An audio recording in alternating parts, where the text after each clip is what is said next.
আসসালামু আলাইকুম বন্ধুরা, সবাই কেমন আছেন? আশা করি ভালো আছেন। আমি আজকে লিচু গাছে উঠেছি, আপনাদেরকে লিচু পেরে দেখাবো। দেখেন কত সুন্দর সুন্দর লিচুগুলা পেকে লাল হয়ে আছে। এই লিচুগুলা আজকে পারবো এবং খাবো এবং আপনাদেরকে দেখাবো। আর আপনাদেরকেও লিচুর খাওয়ার একটা দাওয়াত থাকলো আমাদের বাড়িতে, গ্রামের বাড়িতে।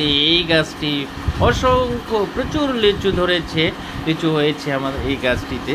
তো গাছ লিচু কিন্তু দেখলেও যে যখন পেকে যায় সবগুলা, গাছটি অনেক সুন্দর দেখা যায়, তখন গাছও অনেক সুন্দর লাগে। লিচু গাছ দেখতে, লিচু দেখতে আমি আর পাকা লিচু দেখে নিচে দাঁড়ায় থাকতে পারলাম না, আমি সোজা গাছে উঠে গেলাম। এই যে লিচু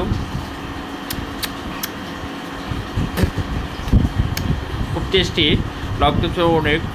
আমি আপনাদেরকে কি বলবো, অনেক মিষ্টি লিচুরগুলা।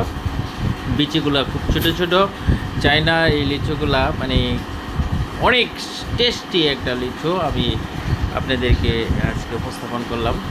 তো এই লিচুগুলা যখন ফুল ওঠে তখন থেকে এই যত্ন নিতে হয়, এই গাছের ফুল থেকেই যত্ন নিতে হয়, তাহলে এই ফলন ভালো হবে। আর যখন লিচু যেরকম পাক ধরে তখন এখানে ওই মশারি বা জাল দিয়ে, নেট দিয়ে একটা ঢেকে রাখতে হয়, বিকজ অফ এই গাছে বাদুর পরে একদিনে লিচু শেষ করে